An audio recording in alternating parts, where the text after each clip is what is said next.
Let's face it, Plat and Gold are the most hated tiers in Paladins, and sadly, nobody wants to be a part of it. And yet, vast majority of people from Paladins community are from somewhere Silver to Plat. Now I know how hard you guys been trying and playing day and night to get yourself out of there. But at the end of the day, if you look around you, then you'll notice you're still in Plat. In fact, your dog is still in Plat, your grandma's still in Plat, hell, even the hot chick from the next door also belongs in Plat. If that's the case, well, I got some good news for you. Our boosted master Alex Hamada stayed in Plat for a whole season and noted all the mistakes that you low tier players make in your games. And therefore, thanks to him, today we're gonna be looking at what are the common mistakes you're making with your favorite waifu. In other words, we're gonna be looking at one common mistake for every single champion in the realm. Now a quick glance of what's common. Some of the tips noted here are gonna be around using ultimates properly, and others are gonna be using abilities or how to deal with your hard counters properly. So it is time to put a stop to solo 1v5 Fernando ult, or having secret passages underneath your shields, or marking the same target twice, or trying to rise once again for more bullying. It is time for a better tomorrow. Sorry.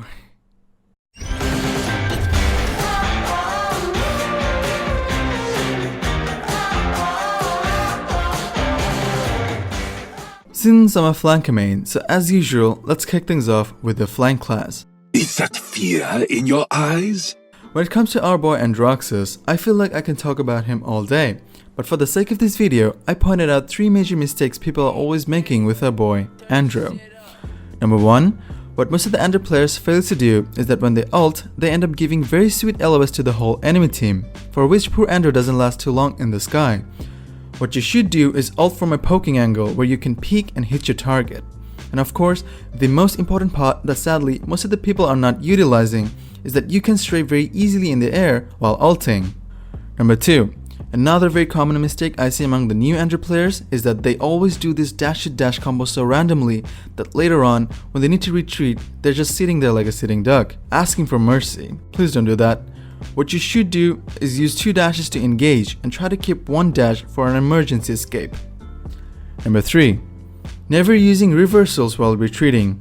Again, most of the new Andro players these days are just doing these. I know it's cool, and I know if you can manage to land those shots, then you're gonna be called a hacker and other stuff, but please keep in mind, Andro doesn't have any burst, and shooting like this won't amplify your DPS or anything. So playing Andro in this current meta means you gotta play it smart. If you don't use your abilities properly, well, you'll just end up hard feeding. You trying to sleep with the fishes? When it comes to Buck, most people immediately presses Q after taking some minor damage in a duel. Unless bulk up, if you use your recovery right after leaping on your target, then the opponent should have no trouble killing you if they have caught 3 and isn't a certified bot. Now first things first, Buck deals an insane amount of damage if you're close to him, and also landing headshot is pretty easy with Buck thanks to the moon-size hitboxes. And these are the reason why people tend to fall back or try to create separations when they're dealing with a Buck. So what you should do is while engaging your target, leap on a safe position first, then try to poke your target a little bit and then use your recovery when the opponent has no line of sight on you. And now you're free to jump on the target, cause now you have some sweet healings and also 30% DR, which should make the duel very easy for you.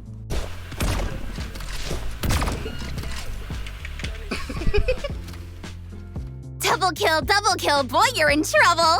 EV players always have this urge to blink back, even though they know the whole enemy is camping her initial blink spot. I mean, why? If you blinked and realized the enemy is camping your blink spot and you're in a safe position, then don't blink back. Is that too much to ask? You're already dead, bro. Koga has a small delay in his dashes, and somebody told me that a long time ago, which also made me want to slap the crap out of him.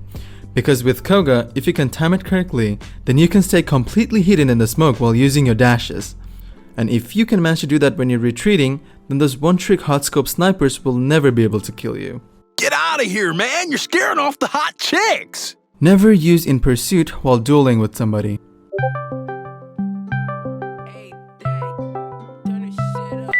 But that son of a bitch deals 960. You fucking hear that? 960. It does, but it takes 1.4 seconds, which is very bad when you're dueling with a high burst champion. So what you should do is use regular shots to make a target low first, and thanks to Death Hastens, Lex can do that pretty easily now. And then use In Pursuit just to ensure the kill, cause sometimes certain champions with high mobility skills can run away and give you a hard time aiming at them. So just so you don't whiff and get reported for not doing your job, just press R&B. Let the game developers take control and kill the target for you. It's not just blue, it's actually cerulean. Maeve players tend to use their Midnight when they're low in a duel, but the problem is that it takes some time to form up the darkness, which will eventually be the cause of her death. And even if you manage to pull out your ult and blind your opponent, then still sharp enemies can track you and kill you in that split second of time, especially blasters. So what you should do is use your ult for your team so that they can push and create some space for you.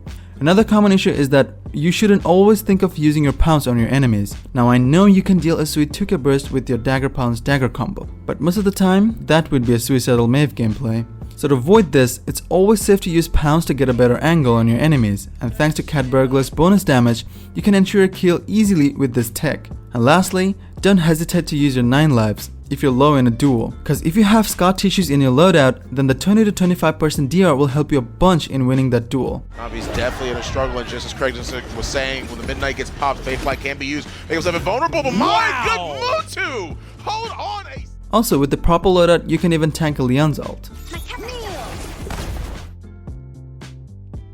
I'm gonna lose a button! Most of the people know that bunny hopping is a thing for OROCHI, which makes it very fun to play. But sadly, not many know how it's done. In order to bunny hop, activate Scamper first, and then right when it's about to end, jump and then deactivate Scamper, and by default it's the F button. And after that, just spam space and you'll be bunny hopping like Bugs Bunny. You'd be pretty charming if you lost the whole death awaits thing. There's a lot to talk about Sky as well, but again, for sake of the video, I'll be pointing out 2 major mistakes that people do shamelessly in both ranked and casuals. First off, the smoke bomb. Now I appreciate that you're trying to save me with your smoke bomb, but sadly it doesn't block the enemy LOS anymore. They nerfed it a long time ago, but still, thanks for the 900 IQ team play. What you should do is use the smoke bomb to play passively. Most people underestimate the smoke bomb, but with it you can do a cunning juke playstyle. When you're in your smoke bomb, it'll keep you hidden as long as you stay there and don't shoot anybody. But when you do, obviously you lose your cloak.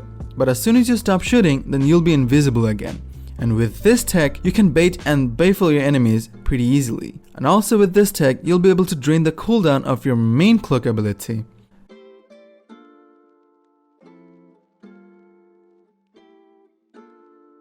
Secondly, please don't solo ult on somebody. You'll probably end up losing all the reputation and faith that your team members had on you. What you should do is use her ult to break choke points or to break enemy formations. Never trust a stranger, especially creepy kids.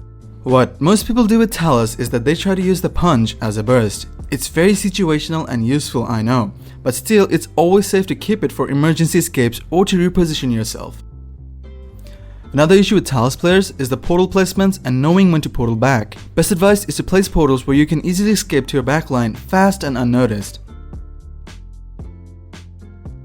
If 2 or more members from your team is dead, then obviously enemies will start pushing and eventually go out for zoning, and in the process they'll notice the portal and start camping it. So keep an eye on your kill feed, and it's very important for a flanker to keep an eye on the kill feed and the UI HUD. So portal back immediately when you see your teammates are dead, so that you can run away and regroup and don't stagger. Do not interfere with my combat, Godslayer. What I see among most of the new Xin players is that keeping Fan the Flame card in the loadout. Seriously, what good can you possibly get by keeping that card in your deck, since below is pretty slow and with it you won't be able to run away? There are some certain builds where I've seen you guys keep Fan the Flame as a filler card, and I really appreciate it.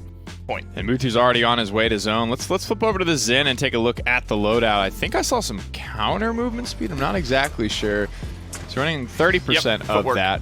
Plenty of Billow reducing the cooldown of Whirls. This is just a different style of loadout. Study this, take a screenshot. I assume if anyone's done the math and the homework on what the new Xin needs to look like to be competitively viable, there's investing more points in that card and not investing in Up in the Smoke or Footwork or Infamy is a big mistake. In case you're wondering why Footwork, because if you make a deck around Footwork, then that movement speed will also apply on Xin's Billow, which will help him escape from crucial situations. I've played Zin and know him more than I know my imaginary girlfriend, so you can trust me. And the match set is at Jaguar Falls, and the point has been retaken by the red team, and they're slowly capturing it completely, being at 81% as Alexander comes through back from spawn right now to try and take over this point. And he goes into Billow to get the touch, and he gets a perfect touch straight on, and he's able to survive with the whirl out again. And the Yomi strike goes through two people, dealing massive damage, and the ult comes through onto the Khan, and the Khan gets grabbed, and he will fall. And Alexander single-handedly takes back the entire point away from the red team from a 99%. Another huge mistake New Zin players make is that they ult in front of the whole enemy team. Unless you're guillotine, please don't ult like that.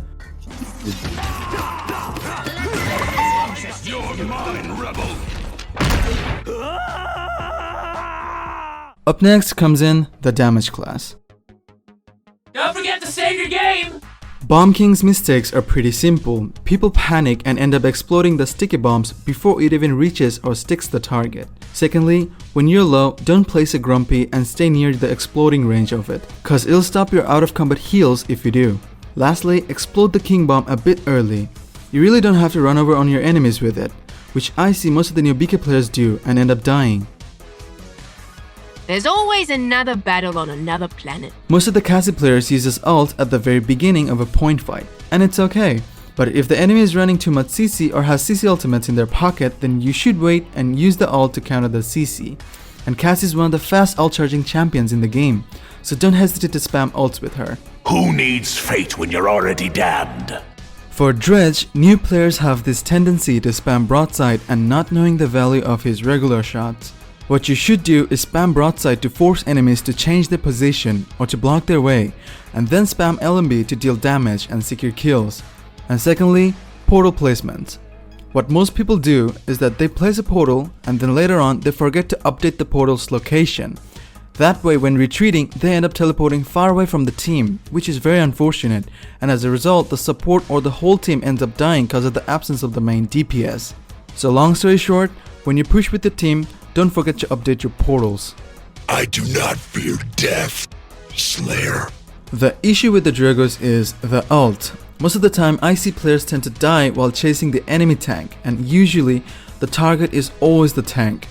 This is a suicidal Dragos ult, which also means after your death your team won't have any DPS pressure for the enemy team. So no matter how much you complain about your team that they still lost the fight, even though you deleted the Makoa or the Inara, it's not gonna be of any help. Cause your death already created a space for the enemy DPS and the flanker. So what you should do is obviously ult from a safe distance, and if you manage to kill a random target from the enemy team, then it's already an advantage, cause now it's a 4v5 situation for the opposition, and you happen to create a lot of space for your team to push. Nice pet, but mine's bigger. Imani players ult from far away from the map, and then sneaky flankers end up killing the walk on the leader, and the bikini lady flames the whole team for not protecting her. What you should do is ult near the enemies and keep the dragon close by. Usually when people hears they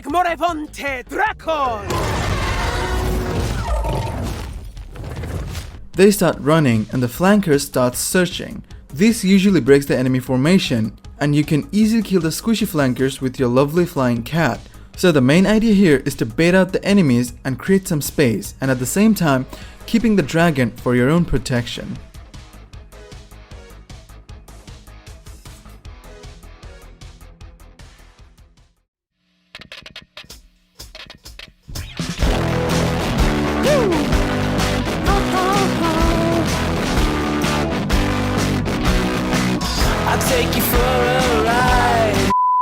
If you ever need to be rescued, I'll be off duty. Kinessa players hot scope a lot, and this is the only reason why they get trolled most of the time. To kill your tunnel vision, constantly scope in and scope out. That way, if you're careful enough, then you can easily see if an Andra is coming flying at you or any other flanker trying to flank you from your blind spots. And another common mistake, don't place your mine here and there. Instead, place it in the flank routes. That way, if you keep check of your audio, then you can easily know when an enemy is flanking. I didn't put on this swimsuit to be ignored. The problem with Leon players is first, they spam those two auto aims recklessly, and later on when they need it, they end up dying for not having it. And 90% of the time, Leon players just rely on those two free hits, cause obviously, you guys can aim and decided to pick Leon and show off the balls that you guys never had. What you should do is use your auto aims in a duel, and with it you can do a 1.6k burst in less than 2 seconds. So you better use your abilities wisely, and playing Leon takes good tracking skills, cause she is one of the best reliable hitscan champions in the game. Second mistake with Leon is that don't flank with Leon. She is a very squishy champion, so therefore flanking with her always ends up as feeding. So what you should do is play her like a proper backline DPS. And if you happen to flank with Leon and end up killing the entire enemy backline, well, bully for you. If you ever find me in your game, I'll be waiting for you with a present. Time for a new leader of the 1,000 hands? People always mess up with the ult. First issue is going absolutely near the enemy's faces and then ulting. Second issue, shooting immediately after ulting. This always results in dying and wasting ult. So what you should do is ult from a mid distance and don't shoot immediately after you go invis, cause that way sharp enemies can easily track you and shut you down without buying illuminate. So when you're in your stealth, reposition yourself first and then shoot. If you're going right, then as soon as you go invis, immediately change your course to left. Then you shoot him again from the left side and then reposition to right side again, and repeat this. Basically, this is how you should strafe while using your ultimate. Second mistake, not cancelling planet. This is the most obvious tip of all. If you're low, then press Q to disable planet and then get the hell out of there. Thank you. I'm gone. Don't camp in one place throughout the whole game, no matter how good reflexes or aiming skills you have. Strix can be a very mobile champion with tactical retreat, and if you manage to make a build out of it, then you can easily rotate around the map and change your position, which most of the new Strix players never utilizes.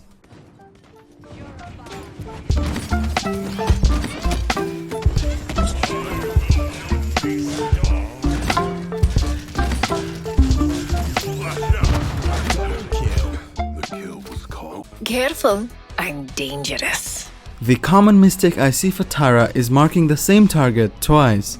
And secondly, don't push too far while ulting. Instead, stay near the backline and ult on a beefy tank or a squishy tank. Basically, you can kill tanks or easily make them back off with your ultimate.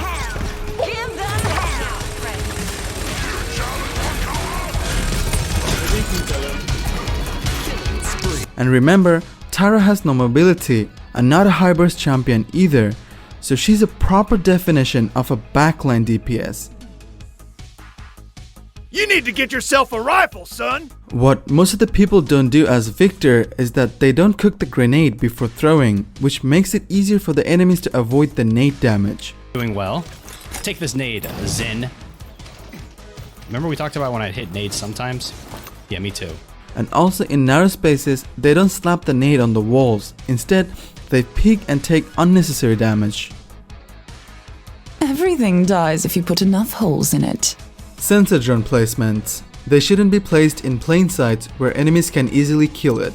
Instead, you should always place them in enemy blind spots where they'll never be able to expect it. Just abuse the map and use your head. It's time to spread some joy! Most of the time, in sniper-based maps, Willow players tend to make some silly mistakes for which they end up giving LOS to the enemy snipers. Now I know you need to use Flutter to activate the DR card, and you can easily do that without giving any LOS to the enemy. Just block yourself in a wall and use the Flutter. And if there's no wall, then just look straight at the ground and use the Flutter. That way you won't travel further, but will have the DR to fight against your opponent. Moving on to the tank section. You've got one look, and it's trash. Ashe's biggest counter by far in the tank section is Khan, and people struggle a lot playing her against him. What you should do is always keep your distance against a Khan. Don't try to shoulder bash him as it's pointless. Don't ult in front of him as it's pointless. Don't try to ult on top of him as it's pointless. But if you really have no choice, then after ulting, place a shield. And just hope that the Khan won't have that much of a fast reflex to grab you in that split second of time. You've been judged and found wanting. When you're being booped away or in the air for some reason, then don't use your stasis field, as it'll be activated in the air and will be pointless because there'll be secret passages underneath. Choo-choo on fucking train, bitch. You cunt. And enemies can find their glory hole if they just shoot the thing from the passage, so don't use it in the air. Instead, wait till you land and then use it. man! Could you stand a little bit to the left there, lad? A common mistake for Beric is people always place turrets in front of them or behind them, and later on when you move on or reposition yourself, the turret gets killed. Now first things first, this turret is not like those turrets you see in the parallel universe. This turret deals very limited damage and won't do any good in a fight if the enemy has bulldozer. So why is this turret even a thing in the first place? Well, this turret is here to give you self-sustain. Keeping healing station card at max can give you more heals per second than Genesis Astral Mark. So this turret is, in other words, your healer. And what do you do with healers? You keep them safe. So place the turrets around you in such places where they're away from enemy LOS and you can stay near its range and do your job and get heals. Nobody panic! I am so handsome right now! Please, just please don't ult 1v5. It's the dumbest thing ever. You should kill yourself. You're gonna kill yourself if you do that. In case you don't know, Fernando's ult not only gives him the immortality, but also gives the whole team immortality if they stay in the Nando's ulting range.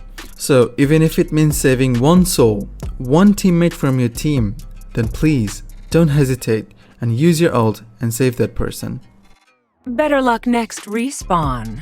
As for Inara goes, people really messes up with her abilities and their cooldowns, like using the Warder's Field and the DR and the wall simultaneously. And later on when you need them the most and you end up dying for not having them, you just end up blaming the whole team for not saving you. Oh Jesus. You're dead. You're beyond dead. First of all, Inara is not that much of a simple champion as you think. You need to put some hours into her and go through difficult enemy drafts to master her properly. Inara is mainly a point tank, and as for point tanks, cycling their abilities and their cooldowns are very important. So with the proper loadout, if you follow this sequence, then you can always stay protected with your abilities and cycle up the cooldowns. Purchase your tracks today.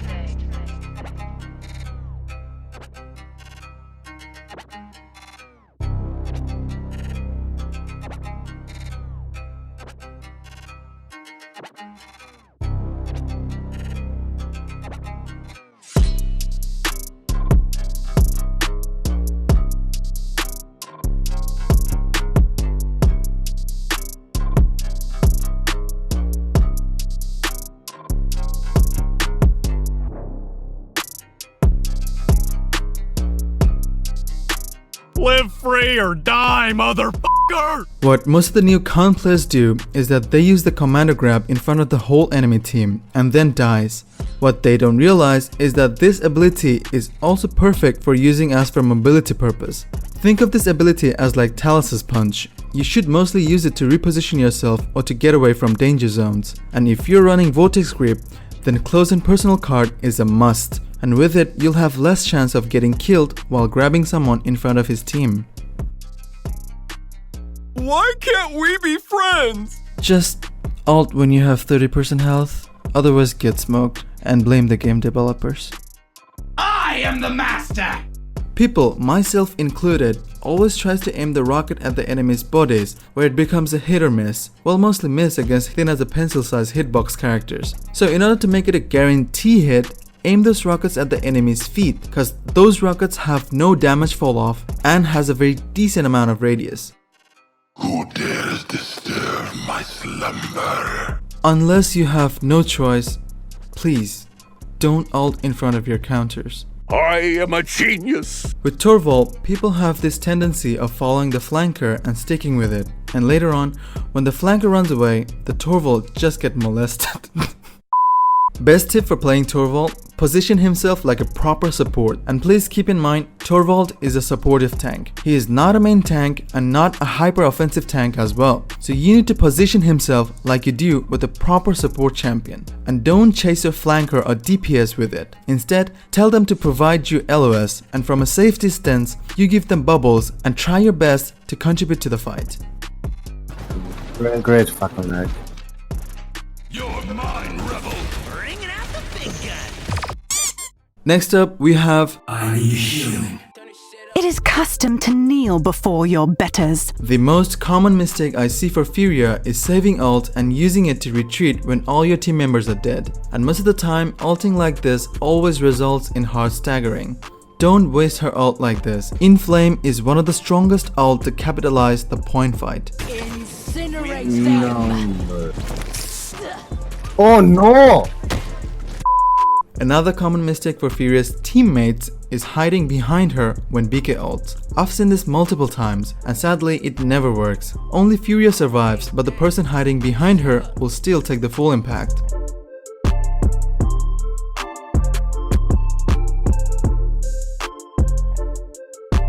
I'm blue, daboo-dee-da, you die! For Croc, the common mistake is using Shock Pulse in a 1v1. You can actually deal more damage if you don't use the Shock Pulse. Here's a side-by-side comparison clip.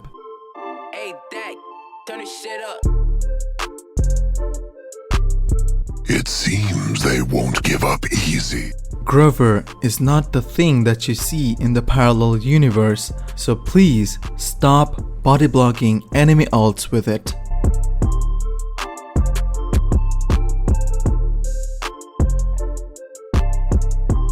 Careful, we bite. People have this tendency to save Luna no matter what, where it doesn't even look half cute as Pip does. I'm telling you, Luna is a fox which floats, means it's already dead, means it'll come back to life no matter how many times someone kills it. Payloads.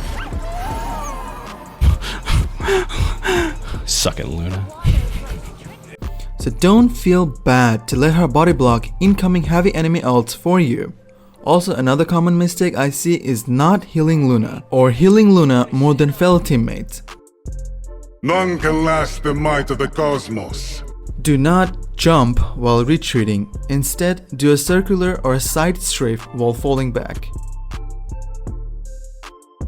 Aren't you too young for this? The common mistake for Damba is not using the gourd for your own self-sustain. Remember, in a team fight, staying alive as a healer is a must. And Maldamba's only self-sustain is the gourd, cause if you invest more points in ritual magic, then you won't be able to invest enough points on Eerie Presence, Swift Spirits, or in many gourds, or in possession. And these cards on a certain point is also a must for building a healing deck. You're blue, Dobby Diva dead. Newbie Pip players never heals airborne targets when they're playing healing Pip.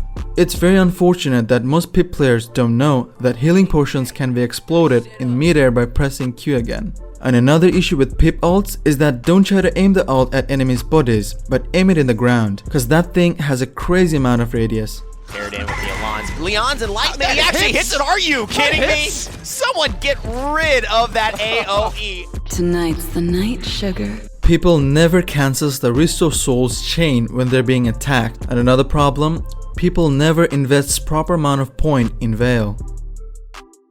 Aw, you're making me wait? And finally, we have Ying. And a common mistake here is misplacing her clones and later on dying while using Dimensional Link. Now, first of all, Ying's clone placement is a very vast thing to discuss about, and I can't explain the entire thing in this video, since it'll turn into a 1-hour telefilm. But don't worry, I'm gonna give you all a basic concept on Bright Marsh on how you can place her clones, and when and how you should use her Dimensional Link. For clone placement, you should not place a clone straight at the point, but somewhere near the point, and the second clone should be placed on the flank paths. And that's all you need to keep in mind when you're placing clones. And do keep in mind, for certain situations or for certain maps or drafts, your clone placements will be different, and to master that, you gotta put some time and practice on Ying. And that's all there is to it. Before you click away, I got one last present for you guys. If you want to buy the new Battle Pass, or if you want to grab those epic and legendary skins in the store, but don't have any crystals for it, well, PB got your back. There's a crystal selling site that sells Paladins crystals for 60% off, and if you use the promo code PB before checking out, then you'll get an additional 3% cashback. And if you have any questions regarding their site, then I'll link their FAQ site down below. There, you can contact them directly and ask any questions or doubts you have regarding their services. And if you don't have any interest in buying crystals but still want to grab those sweet skins, well, don't worry, PB got that covered too. Join my Discord server and participate in the weekly giveaway. And depending on the rotation, get a chance to win small, medium or large gifts. And through that, get a chance to win free skins every week. And in general, the mods I have in my server are super nice. And they're the reason why I was able to make this video possible. So if you just want to hang out with them and chill, or want to help me out with my future content, then joining my Discord server will do the pleasure. And thanks a ton for 10k subs. You guys are truly amazing, and amazing people deserves amazing content. But since YouTube algorithm hates my channel, so therefore in order to stay updated with me, please do subscribe and turn on the bell, and let PB know that he should stop being lazy and be more productive.